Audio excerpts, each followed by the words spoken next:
Have you ever truly noticed it? The ceaseless internal monologue that never, ever stops. It doesn't matter how pristine the silence of your surroundings becomes. The moment you are truly alone, the moment the frantic pace of life decelerates into a quiet hum, a voice begins to rise from within you. It's a voice that speaks in an unending stream, a relentless commentator analyzing, worrying, judging, and narrating every facet of your existence. Sometimes you dignify this voice with the label of thought. At other times, you call it analysis or planning. But more often than not, it is nothing more than the desperate echo of your own ego. And the ego has a fundamental, primal hatred for silence. It harbors a deep-seated terror of emptiness, because in the pristine quiet, you might finally turn inward and see yourself, truly see yourself, without the filter of its stories. The great sage Ibn Arabi once illuminated this truth with breathtaking clarity. The heart does not speak, the heart only listens. It is either the ego or God who speaks, but never the heart. Let that sink in. Your heart is a sacred vessel, a receiver, not a transmitter. And yet, every single time a thought, an impulse, or a fear arises within you, you follow it without a moment's hesitation. Isn't it a profound paradox? We are conditioned to question everything we hear from the outside world. The news, a stranger's promise, a politician's speech. But we almost never interrogate the voice that comes from within. We accept every internal whisper as absolute truth. But so often, it is not truth at all. It is the ghost of a past hurt, the tremor of an unresolved wound. It is the anxiety of a future that has not yet happened, a desire that clings with desperate hands, a fear that still looms larger than your courage. And here is the great contradiction. The quieter your external world becomes, the louder this internal voice screams. Why? Because your ego operates from a place of lack. It believes that if you were to truly go silent, it would cease to exist. So, it manufactures a perpetual state of distraction. It keeps you locked in a labyrinth of 1,000 what-ifs, forcing you to relive a past you cannot change and pre-live a future you cannot predict. It never, ever allows you to settle into the boundless peace of the now.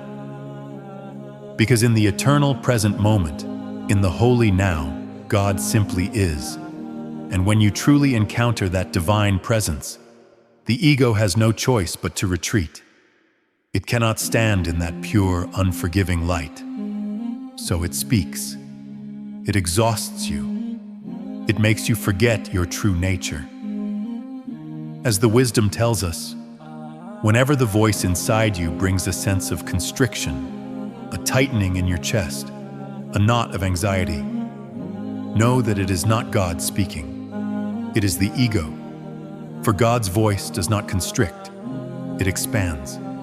It does not incite fear, it dissolves it. It awakens you, but it never destroys you.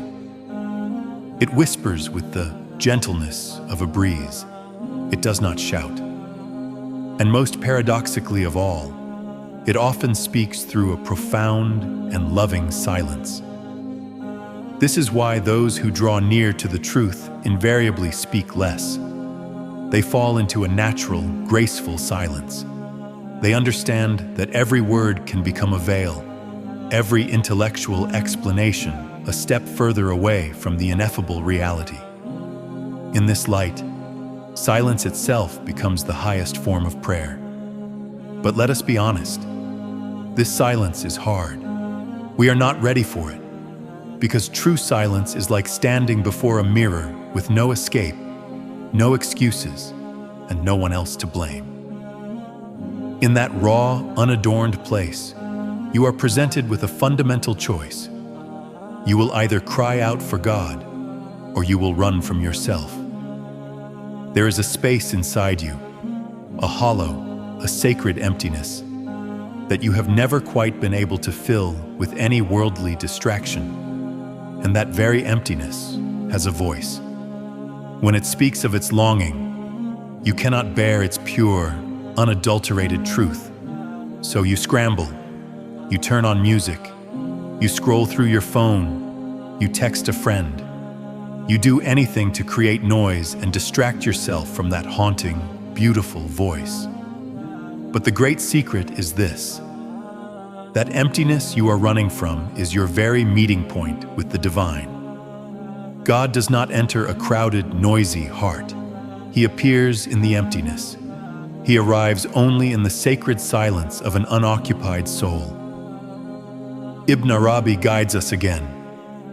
When the mind becomes quiet, the heart begins to hear. Only when you stop speaking, not just with your mouth, but with the constant subconscious commentary inside your head, can truth be heard. And when it arrives, it won't be a sentence. It won't be a piece of advice.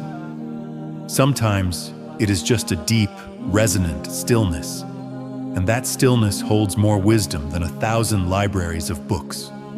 This is the genesis of real transformation. Because now, you are no longer speaking, you are listening. To what? To everything.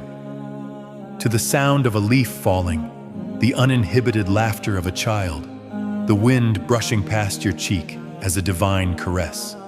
And in all of it, you begin to feel a gentle, omnipresent warmth, His presence. The mind does not want this. It craves control. It needs to explain, to label, to define. But real meaning, the kind that saturates your soul, only emerges when the mind grows quiet. Every word can be a form of resistance. Every story we tell ourselves is a potential escape.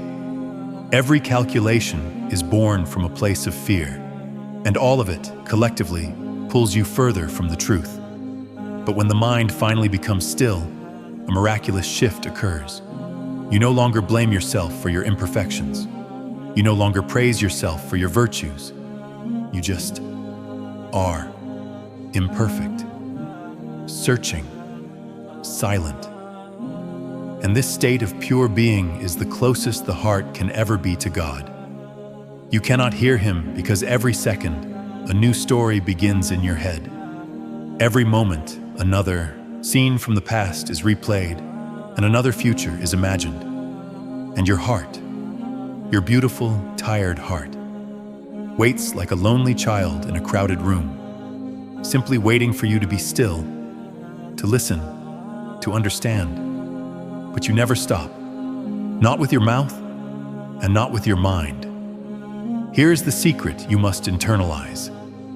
That voice inside you, the frantic one, it no longer speaks for you. It only speaks for your fears, for your accumulated pain, for everything within you that is trying to pull you away from your own sacred core. But if one day you find the courage to truly fall silent, you will first be met with profound discomfort. The mind will panic. A strange, unfamiliar emptiness will surface, and you will mistake it for something missing, for a void. It is not a void. It is the threshold of divine closeness. If you can find the courage to cross that threshold, everything will change. You will change. Because now, it is not your mind that speaks. It is your heart that listens. And a heart that has learned to truly listen can finally recognize the voice of God. A communication that happens without words, without sound, without a single echo. But until your mind grows silent, you will never truly hear, because the mind always interrupts. If one day you truly fall silent, you will realize there has always been another voice inside you. It has been there all along, not to argue or command, but to awaken. It was never gone. It was simply waiting with infinite patience for you to finally stop. Have you ever truly mastered silence?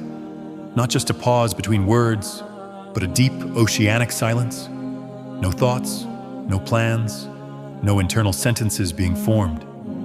Just sitting, waiting, and no voice comes. Yet a profound peace begins to spread through your veins, a warmth that feels like coming home. If you have ever experienced such a moment, cherish it, for that was God's first gift to you. What your heart hears in that space is not a word, a lesson, or a piece of knowledge. It is a state, a presence, a gentle, knowing touch. Ibn Arabi reveals the final mystery. The heart hears but cannot speak. It is the essence of meaning itself. Therefore, the heart does not speak. It only turns towards. And when that sacred turning begins, you no longer feel the need to explain anything. You don't seek to understand through the intellect. You only want to witness. Suddenly, a door opens inside you. You don't know when or how. But one day, you realize there is another presence speaking to you, greater than yourself, yet the very one who made you. That presence is the Lord. He does not speak with words, but enfolds you with his being. When the mind is silent, the heart is no longer empty. It becomes a place of divine unveiling. You are no longer empty, yet you are not full. You are open. And the degree to which you can open determines how much divine light you can receive. The revelation is as vast as the container. The more you practice silence, the more you open and the more you can hear. But if the mind interferes, that openness closes immediately. For the mind's greatest desire is to capture the infinite in the finite net of a sentence. But God is not a sentence. God is not a formula. God is not certainty. God is a continuous state of becoming. When your mind becomes silent, you join that holy process of becoming. You let go of control, of rigid meaning, of harsh judgment. You become like water, not like a stone.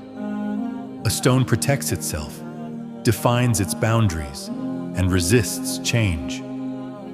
But water flows freely, filling every space, taking every shape, while its essential nature remains unchanged. So the heart that has embraced silence becomes like water. Silence turns it into a divine flow, and God flows wherever He wills. Where the mind is silent, questions lose their urgent meaning. You no longer frantically ask why or what next. You simply watch. You simply notice. And that very act of noticing, of pure awareness, is the essence of worship.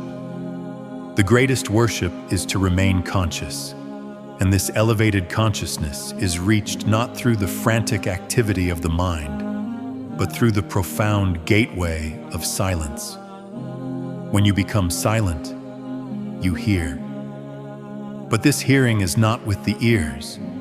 It is a hearing from the very depths of the heart. Suddenly, you know things you were never taught. You haven't memorized them.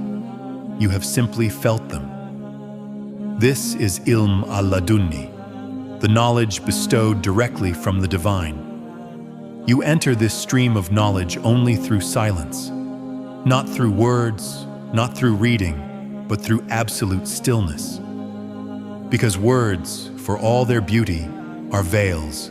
Every word chooses one specific meaning and leaves all others outside.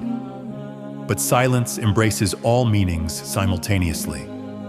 That is why truth forever hides in silence, not in words.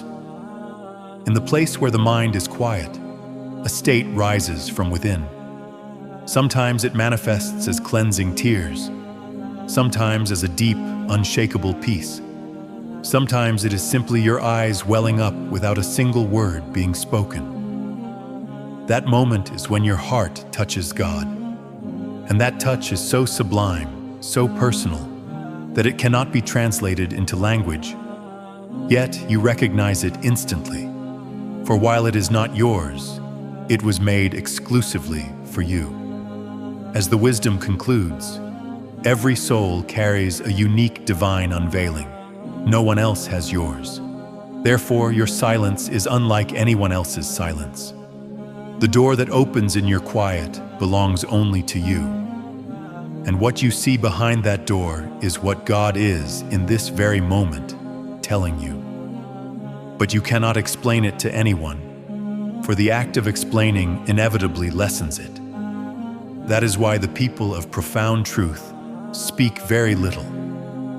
They understand that whatever they say will fall short. Sometimes saying nothing means saying everything. The mind cannot comprehend this. The mind wants to explain, but the heart only wants to carry the sacred mystery.